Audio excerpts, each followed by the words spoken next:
2.4 O medo organizado. O mundo tentou entender. Tentou colocar em palavras o que sequer havia aprendido a sentir. Mas não havia linguagem preparada, nem sistemas de crença ou ciência consolidados que pudessem conter o que agora irrompia por suas bordas. As televisões de todos os continentes reagiram como sempre reagem, ligaram câmeras, convocaram especialistas, ajustaram seus ternos, seus tons de voz e suas vinhetas. Um painel de canais se sobrepunha na tela, BBC, CNN, Al Jazeera, Globo News, CCTV, RT, entre tantas outras, cada uma com seus âncoras congelados em expressões de tensão elegante. Atrás deles, gráficos em movimento, satélites simulados, globos giratórios e letras vermelhas em últimas notícias. As palavras se repetiam com pequenas variações em fenômenos inexplicáveis. Casos em múltiplas cidades. Autoridades investigam. O medo era o mesmo em qualquer idioma. Em uma dessas transmissões, algo que deveria ter sido mais uma entrevista urgente se transformou em memória coletiva. A repórter, posicionada em uma praça movimentada da Europa Oriental, falava com firmeza, os cabelos ajeitados, os olhos treinados para encarar o caos sem estremecer. Atrás dela, pessoas corriam e olhavam para cima. Ela tentava manter a compostura, descrevendo o pânico nas ruas, quando seu corpo tremeu brevemente. Os olhos arregalaram-se. A voz falhou. Então, lentamente, começou a subir. Os pés perderam contato com o chão com uma leveza absurda. O microfone escorregou de sua mão, batendo contra o solo com um estalo que ecoou mais do que deveria. A câmera tremeu. O cinegrafista hesitou, talvez por medo, talvez por incredulidade. A transmissão não foi cortada. Continuou ao vivo, em dezenas de países. A jornalista flutuava, em silêncio e terror, com as mãos trêmulas tentando agarrar o ar. O rosto dela, congelado na tela, foi capturado em milhares de screenshots, compartilhado e remixado antes mesmo de tocar o chão novamente. Mas ninguém soube dizer como ou se ela havia descido. A imagem foi interrompida com o logotipo do canal. Depois, silêncio. Não era um evento isolado. No céu da noite, algo mais acontecia, algo que muitos ignoravam, mas alguns poucos não conseguiam deixar de ver. Acima dos prédios, das nuvens e dos satélites, o tecido do céu parecia ter sido cortado por agulhas de luz. Linhas finas e douradas atravessavam o firmamento como rachaduras num vidro prestes a se partir. Não piscavam. Não se moviam. Apenas estavam ali, constantes, sutis, impossíveis.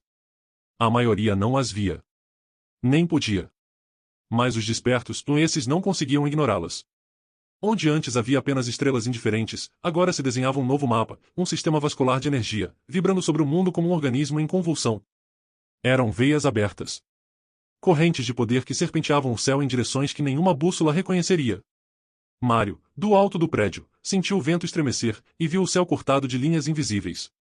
Jonas, de pé, ouvia vozes cruzando continentes, vibrando como fios de luz dentro do crânio. Elias, sob o viaduto, sentiu as linhas queimarem a espinha. Nenhum deles entendia o que via. Mas todos sabiam, o céu havia mudado. E, com ele, tudo o que vinha abaixo também mudaria. O mundo reagia. Não com lógica. Com medo. O colapso não começou em lugar nenhum. Só escapou. Não trouxe ordem, trouxe caos. Alguns apenas ficavam parados, em choque. Outros ajoelhavam-se no asfalto, rezando em línguas diferentes. Crianças choravam em silêncio, agarradas às mochilas. Um idoso segurava uma placa com nomes escritos à mão. Mas não havia tempo para compreensão. Porque as leis da realidade estavam em mutação. E isso era sentido, na pele, nos ossos, nos pulmões que buscavam um ar agora mais denso. Em um hospital de bairro, o colapso assumiu forma quase poética. Uma idosa, presa à cama há semanas, de repente sentiu o próprio corpo dissolver entre lençóis e aparelhos. Enfermeiros e familiares ao redor congelaram ao vê-la atravessar o colchão, deslizando pelo metal como se nada pudesse detê-la. Um grito rompeu o silêncio, não da senhora, mas dos que a amavam, atonitos ao vê-la atravessar grades e instrumentos médicos, emergindo do outro lado da parede como se nunca tivesse existido uma barreira ali. Ela continuou, passos leves cortando matéria sólida, até chegar à janela fechada. Sem hesitar, ela atravessou o vidro da janela, rompendo a barreira que parecia inquebrável.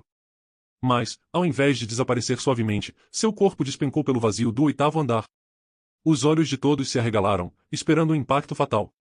Para o espanto geral, porém, ela resistiu à queda com uma calma inacreditável. Ao tocar o chão, levantou-se como se nada tivesse acontecido, caminhando normalmente pelo pátio do hospital, deixando um silêncio atônito e uma sensação de mistério que ninguém poderia explicar. Em outro ponto da cidade, uma jovem corria por um parque. Seus passos deixavam marcas tortas na terra molhada. Algo nela vibrava fora de compasso, algo que ainda não sabia controlar.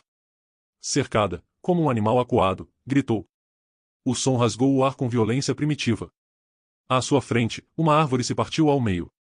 Não caiu por vento ou machado, mas pela força do impacto sonoro que explodiu de dentro dela.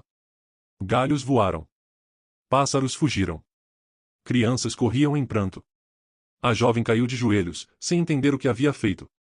Os olhos marejados, a boca entreaberta, os ouvidos zumbindo com o eco de si mesma. Sob os trilhos de uma das linhas de metrô mais movimentadas da cidade, a tragédia ganhou forma metálica. Dentro de um vagão, um homem pressionava os dedos contra as têmporas. Suava. Murmurava palavras sem sentido.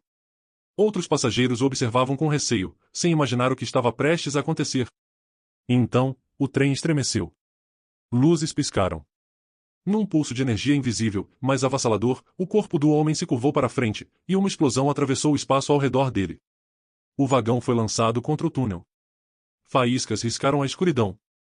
Gritos. Ferro retorcido. Vidros estilhaçados. Sirenes. Alguns sobreviveram. Outros não. O que todos testemunharam, no entanto, foi o fim da normalidade.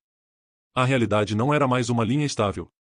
Era um espelho trincado, e cada desperto era uma nova lasca voando em direções imprevisíveis. O colapso não era um evento. Era um novo estado do mundo. Com o mundo em colapso, vieram as reações instintivas. Nem todos gritavam de medo. Nem todos choravam. Alguns corriam. Outros começavam a entender o que haviam se tornado. Em um beco encharcado, um homem corria com velocidade irregular, como se aprendesse a usar um novo corpo a cada passo. Seu peito arfava, a respiração cortava o silêncio em rajadas descompassadas. A pele brilhava, não como suor ou reflexo de luz. Como se houvesse sido polida por dentro, fundida a algo não mais humano. Negra, lustrosa, viva. Os olhos arregalados buscavam uma rota de fuga entre os muros. Atrás, vozes. Passos. O eco de uma cidade que não sabia mais separar ameaça de sobrevivência. Não havia machucado ninguém. Não ainda. Mas bastou ser visto. Bastou ser diferente. E então, caçaram-no. O que o perseguia não eram monstros. Eram vizinhos. Em outro canto, no mercadinho de bairro, o caos ganhava forma direta. O ar estava denso. Um homem, pouco acima dos 30, permanecia de pé entre as prateleiras. Seu corpo vibrava levemente. Os olhos ardiam, literalmente. Como brasas alimentadas por algo além da biologia. O rosto, antes comum, agora era um aviso. O dono do local, franzino, tremia atrás do balcão. Não quero machucar ninguém, disse o homem. Mas sua voz vinha acompanhada de calor. A madeira atrás escurecia. Estendeu a mão. Os dedos tremiam. Junto deles, tremia o espaço, como se o ar se curvasse, como se o tempo ali hesitasse. Vantagem. Era isso que começava a experimentar. A sensação de exigir. Tomar. Ser temido. E esse sentimento era perigoso. Onde nasce o poder sem orientação, nasce o abismo. Do lado de fora, observavam. Filmavam. Esperavam. Mas não havia mais um mundo fixo. Não quando até o céu mudará. Em uma praça lotada, cercada por prédios antigos e pombos agitados, a ruptura se manifestava diante de uma multidão confusa, incapaz de entender o que via. No centro do espaço, a jovem mulher não apenas flutuava, ela havia desenvolvido um par de asas imensas que se abriam e batiam lentamente, levantando seu corpo do chão. O som das asas cortando o ar ecoava pelo ambiente, atraindo olhares tensos e apreensivos. Pessoas se aproximavam, algumas filmando, outras simplesmente observando, os olhos fixos no espetáculo que se desenrolava diante delas. É o demônio! Gritou um homem, sua voz cheia de medo e certeza. É milagre! Respondeu outro, ajoelhado, com as mãos erguidas em reverência, como se estivesse diante de um ser sagrado. Duas visões opostas, um mesmo fenômeno inexplicável. A jovem batia as asas com determinação, os cabelos ondulando ao vento que ela mesma criava, os olhos ainda fechados, perdida em uma dança silenciosa entre o céu e a terra. Ela não escolheu aquele poder. Nenhum deles escolheu. Mas agora, o mundo decidia por todos. E o centro de tudo era o que não podia mais ser ignorado, e algo estava mudando. E não haveria mais retorno.